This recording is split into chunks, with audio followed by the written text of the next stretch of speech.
Ini kan penting ini peran ulama penting karena kita yakin bahwa negara ini juga tidak hanya bisa diurus oleh sebuah pemerintahan gitu. Ada masyarakatnya yang harus terlibat. Kira-kira gimana Yai? Kalau menurut Yai ini? Makanya kita akan menggaungkan dengan satu abad kedua di NU karena kita punya keyakinan bahwa setiap satu abad itu pasti ada mujaddidnya, ada pembaharunya. Tapi apakah ini waktunya atau kapan waktunya wallahu a'lam bishawab. Tapi pasti setiap 100 tahun itu ada pembaharu. Karena memang ada kondisi masyarakat yang butuh pembaharu. Itu keyakinan kita dari hadis Nabi Hadis Nabi. Nah, apakah memungkinkan? Pasti memungkinkan. Tapi apakah ini tahun ini, apakah tahun depan atau namanya dekade yang akan datang dan seterusnya. Kita pasti berpikir itu, makanya melakukan ijtihad di Nahdlatul Ulama untuk melakukan ya semacam bacaan-bacaan sosial, ya semacam juga respon-respon kondisi keumatan. Dan sekarang kita berpikir tidak hanya Indonesia, pasti bicara global. Makanya di NU banyak sekali interaksi dengan di luar, dengan dinamikanya yang bisa saja dipahami dengan benar, ada yang dipahami dengan salah, atau bisa juga langkahnya benar, bisa langkahnya juga salah. Ya kan, kita sebuah ijtihad yang kita lakukan ingin sebenarnya berkontribusi. Seperti kita memangnya berkontribusi sejak dari Ki Hasyim Asy'ari. Itu sudah mengatakan bahwa orang-orang yang perang untuk membela tanah airnya di Palestina adalah mati syahid. Itu fatwanya Ki Hasyim Asy'ari. Jadi dari awal kalau bilang, NU nggak peduli dengan Palestina.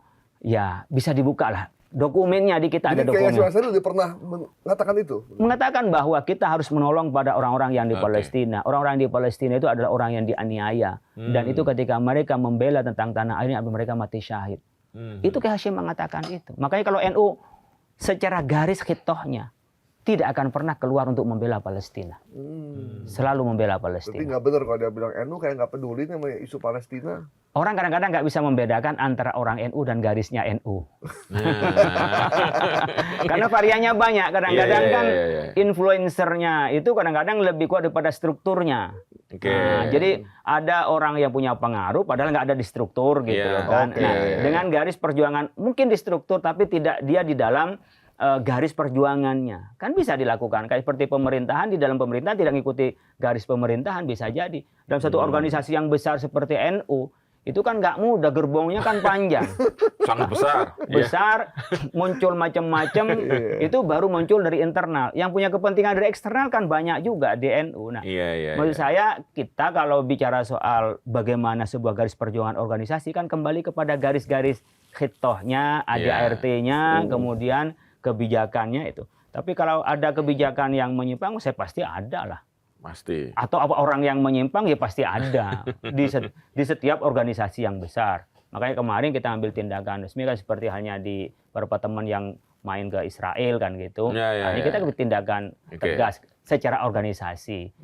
Nah jadi kita ingin sampaikan dalam konteks global kita terlibat. Saya sendiri beberapa kali diutus oleh PBNU melakukan ijtihad bersama ketika menghadapi tentang kemajuan al-dzaka al-istina'i. Jadi di Mesir itu 3 bulan lalu melakukan konferensi internasional tentang bagaimana mencetak mufti yang itu bijak di dalam berfatwa.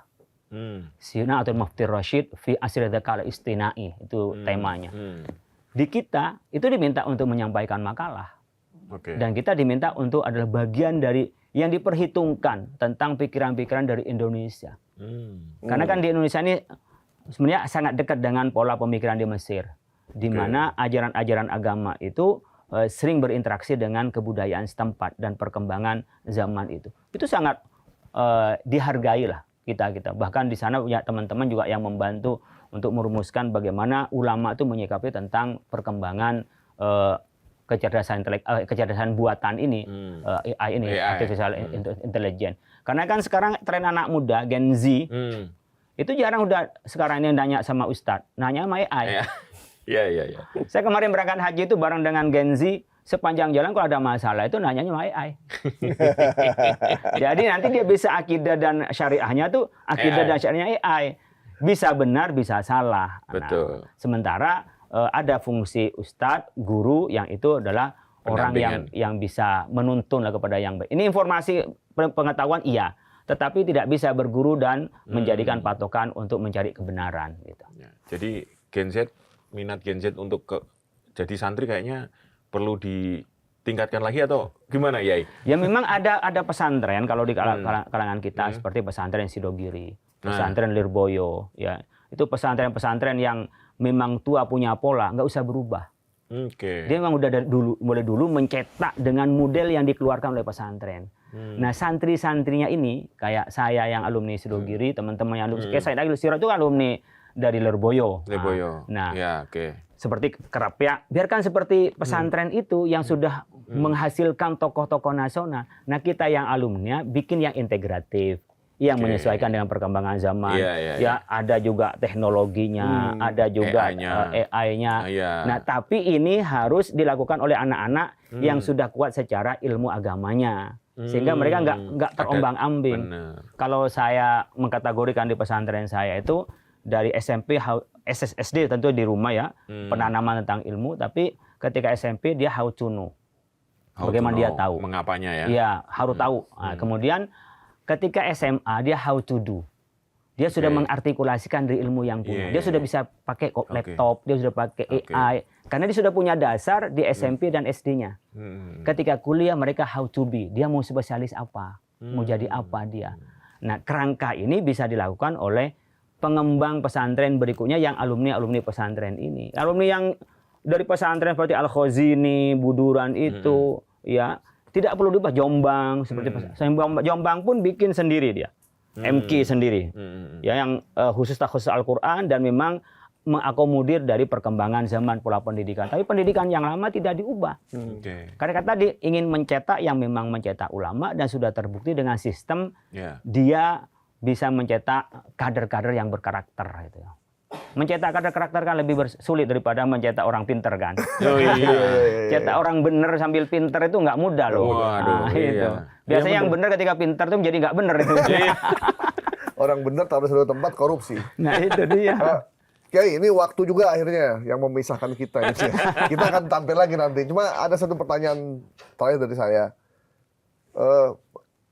Pesan untuk para pemimpin kita, para pejabat yang sekarang lagi menjabat di tengah situasi masyarakat yang kritis, hidup dalam perjuangan yang berat. PHK di mana-mana, media sosial yang sekarang bisa meng-capture apa saja yang dilakukan oleh mereka. Ada pesan nggak buat para pejabat dan para pemimpin kita sekarang? Ya, kita harus bisa menjadi uswah, menjadi qudwah, menjadi contoh dan tauladan kepada masyarakat.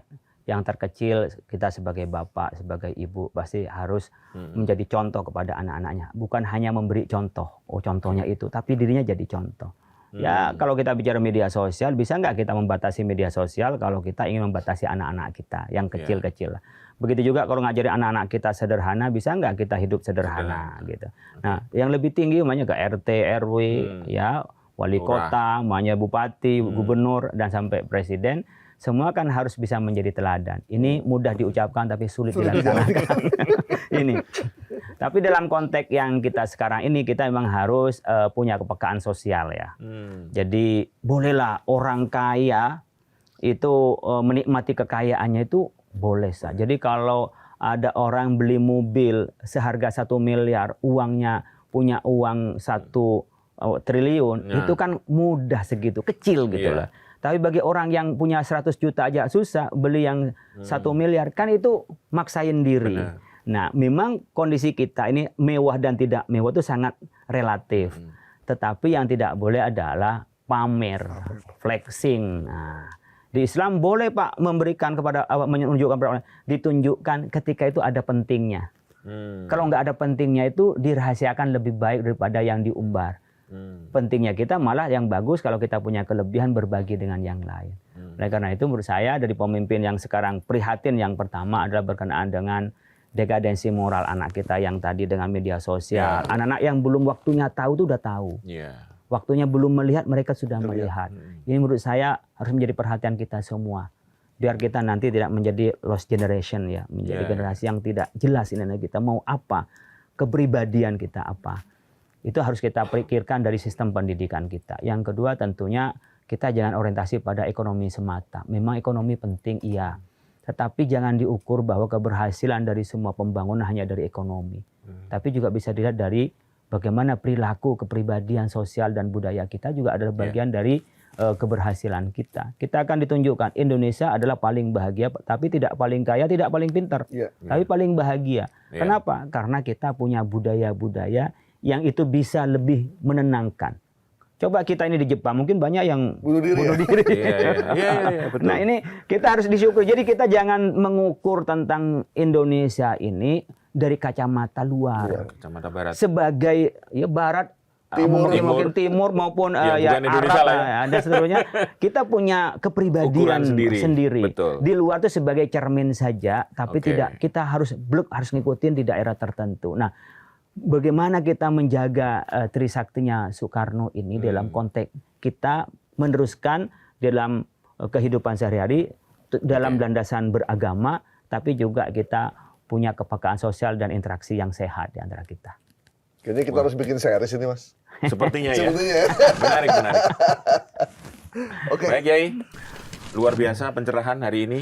Jadi jangan ragu untuk tetap ke pesantren. Ya. Karena pesantren sudah terbukti sejak ratusan tahun yang lalu. Ya. Sebelum Indonesia merdeka mereka sudah ada duluan. Jadi kalau ada SSSS itu ya itu bagian dari perjalanan yang memang harus diluruskan gitu ya. Iya.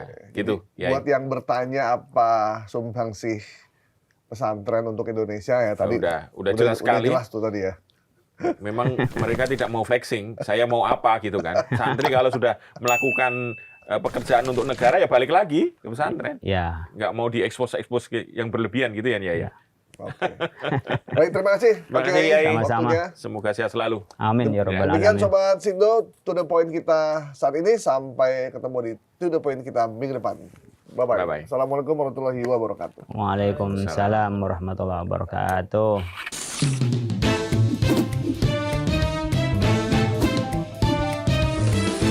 To the point aja.